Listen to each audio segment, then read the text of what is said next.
Salut, c'est Raphaël. Avec FCG, un point c'est tout. Et aujourd'hui, on parle de la fourchette. Au premier regard, il n'y a rien de plus banal qu'une fourchette.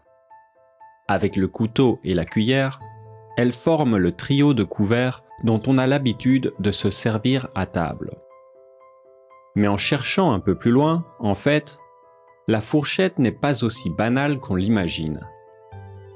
L'objet a voyagé dans le monde et dans l'histoire comme aucun autre, et le mot lui-même a de nombreuses significations différentes. Bien sûr, on connaît la fourchette en tant qu'ustensile à 2, 3 ou 4 pointes qui sert à piquer dans les aliments pour les porter à la bouche. Et dans ce registre, on pense déjà aux différentes variantes, que ce soit la fourchette de table, ou pour le poisson, pour la salade, pour les huîtres, pour les escargots, ou encore la fourchette à fondue ou à gâteau.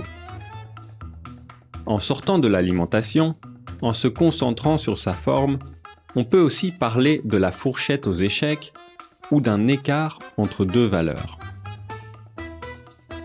Parlons par exemple de son histoire dans une fourchette de temps entre l'Empire romain et aujourd'hui.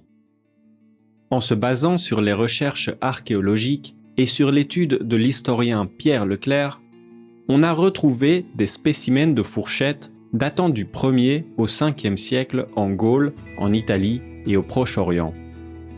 Puis elle disparaît en Europe pour réapparaître en Perse, où elle redisparaît aux environs du Xe siècle pour réapparaître dans l'Empire byzantin.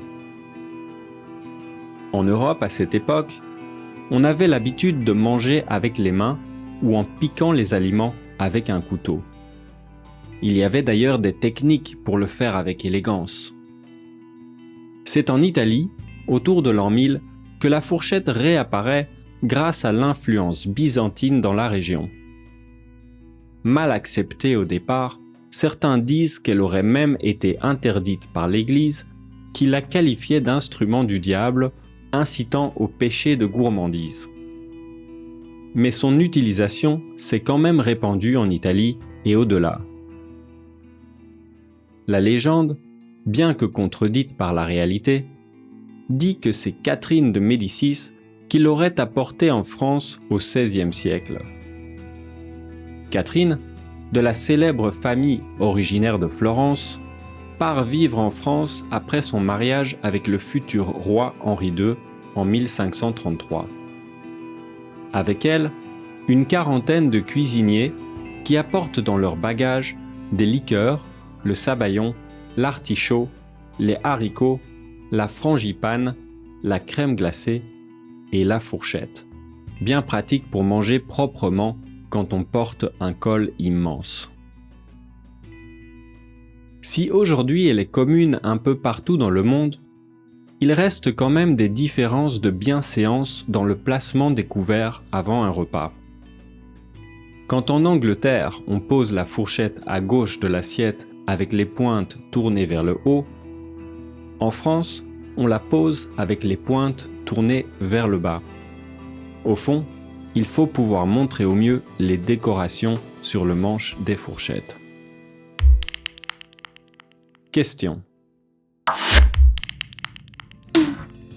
Qu'est-ce qu'une bonne fourchette ? Quelles autres significations du mot existent ? À quoi servent les règles de politesse et de dressage de table ?